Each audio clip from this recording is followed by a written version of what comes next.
سلام، به ریتم آشپزی خیلی خیلی خوش اومدید.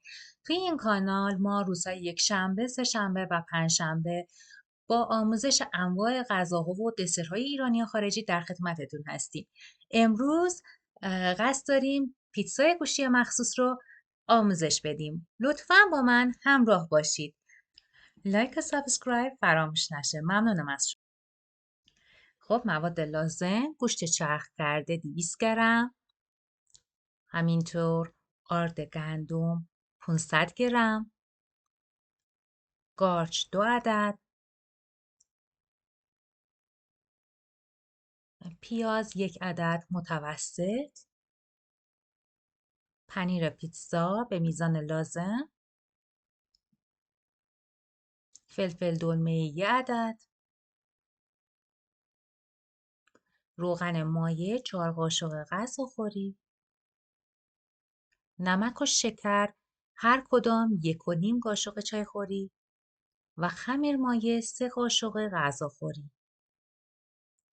فلفل سیاه نصف قاشق چایخوری،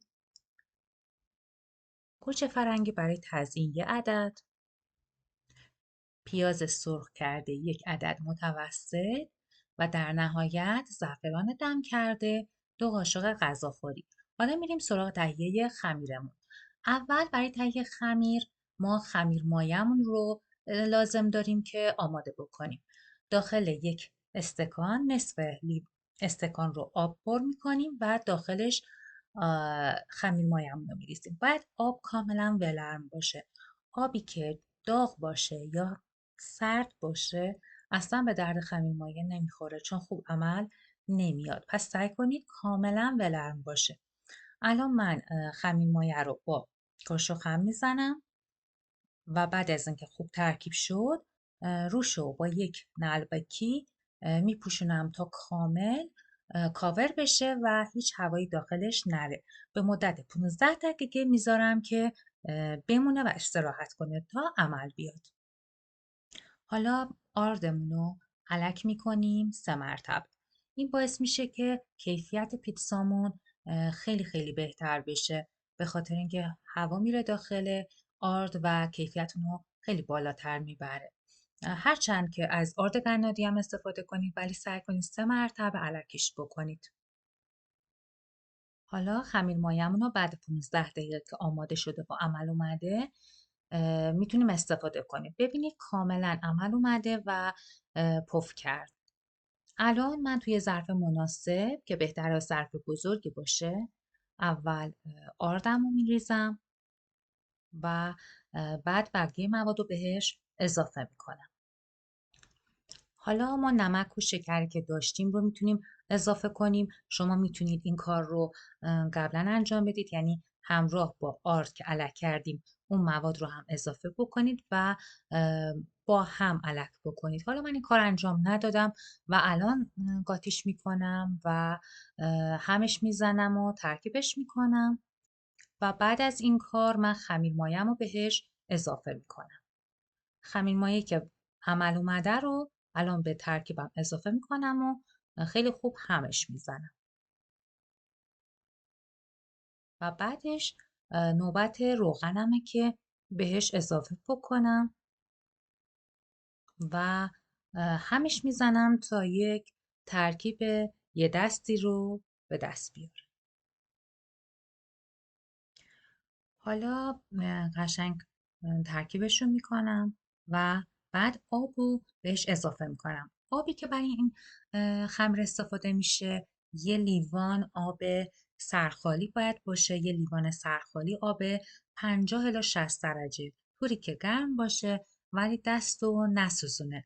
این خیلی مهمه. خمیرمون حتما باید با همین آب، یعنی دماش نباید بیشتر از این باشه، با همین باید ترکیب بشه تا بعد که میذاریم عمل بیاد خمیرمون یه خمیر خیلی مناسبی باشه. من آب رو هم خیلی کم کم به خمیرم اضافه میکنم برای اینکه خیلی حساس این خمیر و حتما باید آبش به اندازه باشه. آب رو همیشه من 1 لیوان سرخالی اضافه میکنم، ولی اون قسمت آخر که باید اضافه بشه، حتی قطره قطرش هم من مراقبم که کم یا زیاد نشه. ببینید من الان اضافه میکنم ولی یه مقدارش رو نگه میدارم. بعد که یه مقدار شروع میکنم به ورز دادن خمیر، قشنگ متوجه میشم کجا دیگه خمیر من نیاز نداره به آب و اون آبی که بخوام اضافه بکنم آب اضافیه و مشکل ساز میشه بعد برام. برای همین الان شروع میکنم به ورز دادن تا ببینم خمیرم در چه حد به آب نیاز داره. همینطور که ورز میدم مشخص میشه که حالا این در چه حدی آماده هست. درسته که بعد از اینکه حالا خمیرمون به اون حد و نسبت رسید من یه 10 دقیقه کامل باید ورز بدم. الان این ورز دادنی که الان انجام میدم فقط برای اینه که میزان آبش رو در واقع تنظیم بکنم. قشنگ متوجه هستی که الان من دارم خمیرم رو با آرد اطرافش میکس میکنم تا یه دست بشه. تا زمان این کار رو انجام میدم که خمیر دیگه به دستم نچسبه و کاملا آماده باشه.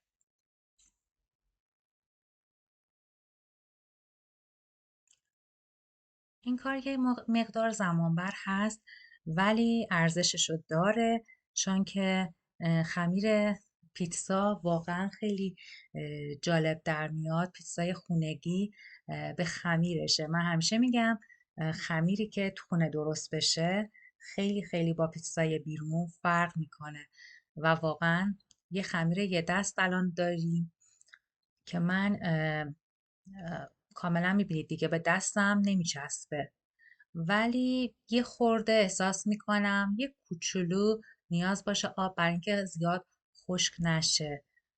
البته همین خمیر خشک هم که تا یعنی به دست نمیچسبه باعث میشه که خمیر کریسپی و قشنگ میشه، ولی یه حالتی که همه پسند باشه اون خمیریه که یه کوچولو آب میزنم بهش.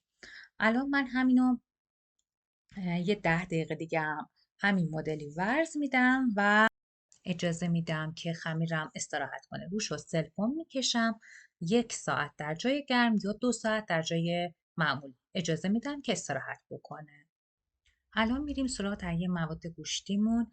ابتدا پیازمون رو رنده میکنیم با رنده ریز و بعدش من الان توضیح میدم. و 2 جور در واقع فلفل دلمه‌ای اینجا داریم. نصف فلفل دلمه‌ای رو من نگینی خورد کردم و نصف دیگه خلالی برای تزیین در واقع پیتزامون و نصف دیگه هم که میریزیم داخل مایه گوشتیم. حالا بعد اینکه پیازمون رو رنده کردیم گوشت رو بهش اضافه میکنیم. 200 گرم گوشت چرخ کرده داشتیم. من این گوشت رو بهش اضافه میکنم و اجازه میدم تا پیازم بوی ذوق گوشت رو بگیره. این کار باعث میشه که یه مقدار گوشت قبل از اینکه پخته بشه طعم خوبی بگیره. الان فلفل دلمه‌ایمو بهش اضافه میکنم و خوب میکسش میکنم و اجازه میدم که یه مقدار دیگه فلفل دلمه‌ای طعم گوشتم رو عوض بکنه.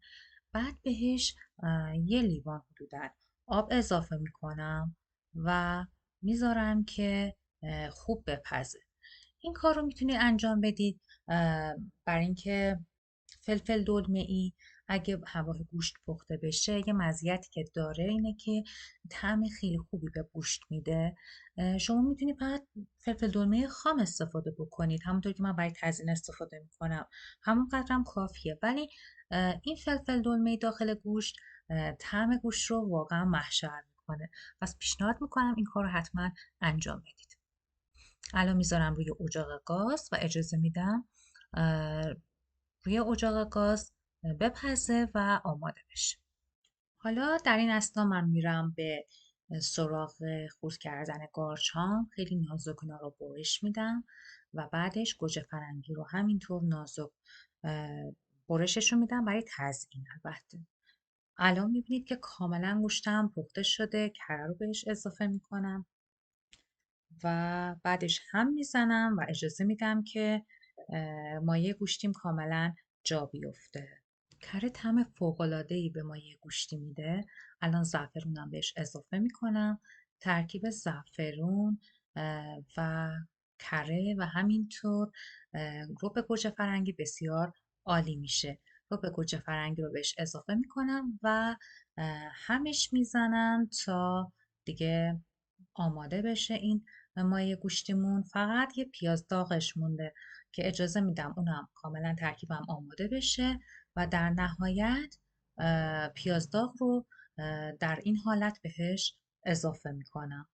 همینطور که میبینید پیاز داغ هم که دیگه آماده بشه و بهش اضافه بشه کاملا دیگه مایه گوشتیم آماده است. البته به غیر از یه چیز، اون هم آب لیموه. من آب لیمو رو همیشه آخر به خورشتم اضافه میکنم. اینجا هم همینطور، به خاطر اینکه تلخی نداشته باشه. در حد یکی دو قاشق کافیه.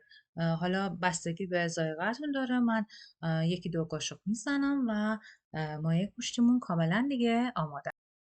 الان کف اون ظرفی رو که در واقع مد نظرمونه برای پیتزا کاملا چرب میکنیم و تمام سوراخ سنباش رو باید دیگه چرب بکنیم چون خیلی مهمه به کفش نچسبه. و این کار رو ادامه میدیم و بعد خمیرمون که آماده هست سلفونش رو بر میدارم و ببینید که کاملا پف کرده و عمل اومده. ما حتما باید خمیر رو که عمل اومده رو حدود 2 الی 3 دقیقه ورز بدیم. این برای اینه که کاملا اون هوایی که داخلش رفته بیرون بیاد و خمیرمون میبینید که کاملا خوب شده. الان من بازش میکنم روی در واقع ظرفی که داشتم. ظرف هم انتخاب خودتون. من ظرف رو که برای فرم هست، مخصوص فرم هست رو اینجا استفاده میکنم. بعد اینکه کاملا بازش کردیم من اول سس قرمز میزنم. یه دور سس قرمز کل قسمت هایی که حالا مد نظرم رو اضافه میکنم و بعد مایه گوشتیمو بهش اضافه میکنم و کاملا یک نواخت در کل سطح پیتزا اینو پخش میکنم. یک نواخت شدنش خیلی مهمه چون بعضی وقتا تمیزی کار از بین میره وقتی که یه خورده عجله میکنیم. بعدش مواد تزیینیمون قارچو میچینم که بنا به اسلایس هایی که میخوایم بزنیم اینا رو من میچینم. حالا بعدم خواهید دید گوجه فرنگی رو همینطور و بعدش هم نوبت فلفل دلمه هاست. تزیینشون هم کاملا دل بخواهیه. الان پنیر پیتزا هم اضافه میکنم و کاملا تمام سطح این در واقع پیتزا رو پوشش میدم. میره توی فر دمای 180 درجه به مدت 20 دقیقه. به به، چه پیتزایی از آب در اومد. فوق‌العاده فوق‌العاده زیباست. چه ترکیب رنگی خوشگلی داره این پیتزامون. من اینو تقدیم میکنم خدمت دوستای گلم. با سس قرمز تزیینش میکنم. امیدوارم که از برنامه امروز لذت برده باشید. حتما تهیه کنید، همراه با دوستاتون و عزیزاتون صرف کنید. ببینید تهش هم کاملا طلایی شده و زیبا. امیدوارم که از این برنامه خوشتون اومده باشه. عزیزان خواهش میکنم با لایک و سابسکرایب منو حمایت بکنی. شما رو به خدای بزرگ میسپارم. خدا حافظ.